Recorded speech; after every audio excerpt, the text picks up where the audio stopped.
There's one that sticks in my head, and actually it was fairly recently, and it was this elderly gentleman who called us with COVID symptoms, and he had been COVID positive for quite some time, and he was kind of, I think, on week 2 of his illness.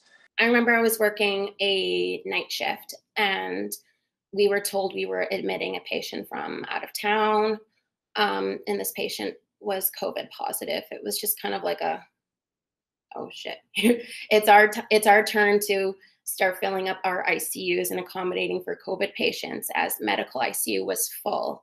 It was a phone call from a patient calling their family. The patient couldn't breathe. It was like one word at a time.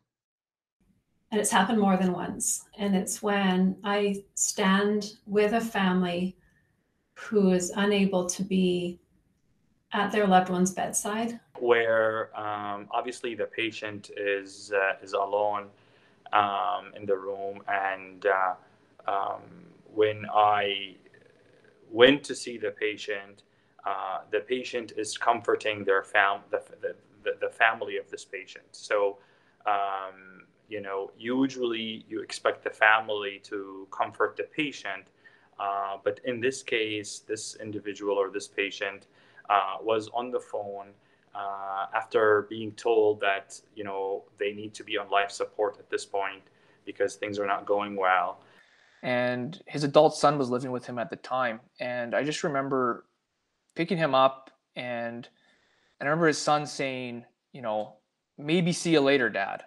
We're watching their oxygen numbers go down and down and down, and we're waiting to intubate, and the patient said, no, I need to talk to every family member before you intubate me. When they're the most critically ill, they're the most vulnerable, they're the most at risk. And because of the risk to the family members, it's so hard to get them safely into the room to be holding the hand or to be touching or giving them a kiss. And he just wasn't doing too well. He was on life support. He was on inotropes. He was on a bunch of medications to keep him sedated.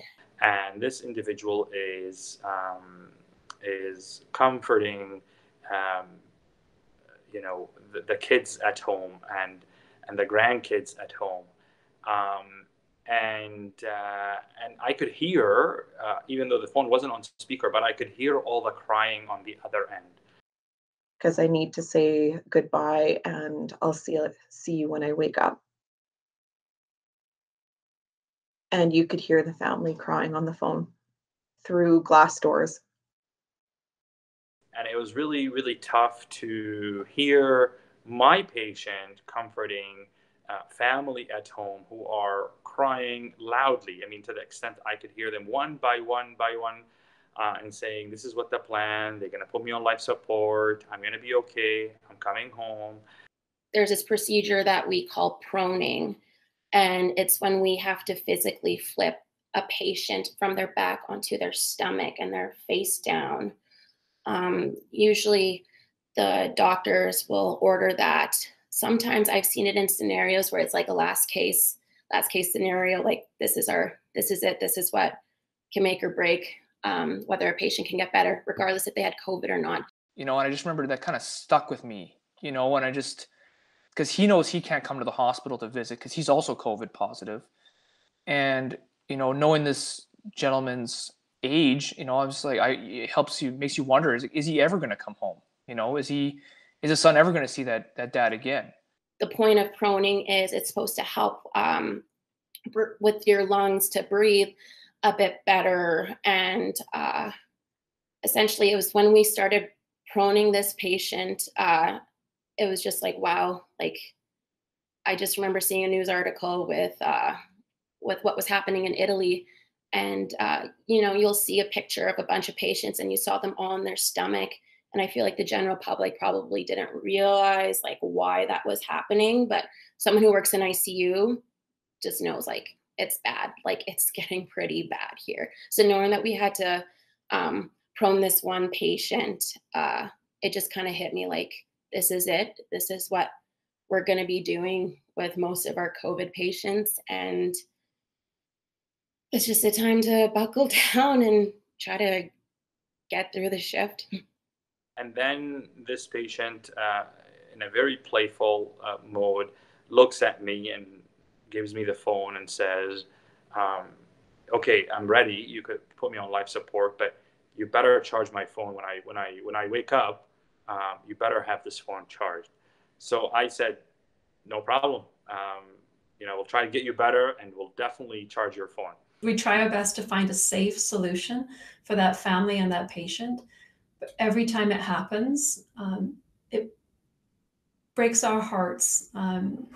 And that's one of the things that's so different for me with COVID than perhaps all the other patients that we're looking after right now.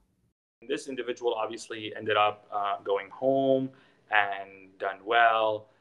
And then, I usually don't keep up with people once they go home, but I got a message on my Facebook from one of the family members of this patient, and says, "Thank you for charging the phone. And oh, by the way, thank you also for taking care of our family member." So that one kind of sticks to me just because the way that son said that. Maybe see you later, and it just kind of hits home a little bit and reminds you that, like there's, these are real people, and that, like they're going through, a lot of uncertainty, and they're not really sure what's happening next, and unfortunately, as a paramedic, we often don't get those answers. We don't know what happens to those patients once we leave them in emergency departments. So we just kind of hope for the best, and just keep going about our day. These are the cases that really, you think about all the time, but especially in moments of silence, when you're driving on Circle Drive and on the evening, and you're tired, and, your phone is at 20%, and that immediately triggers that story in your head. It makes a lot of what we do worth it, and it makes our attempt to raise awareness very much worth it. That, as touching as that story is, I never ever wish to be in that position ever again. And we almost an entire unit, because we're very small and very condensed right now. I don't think there was a dry eye in the ICU that night as we were all watching this. It was it resonated with you. I don't think I'll forget that.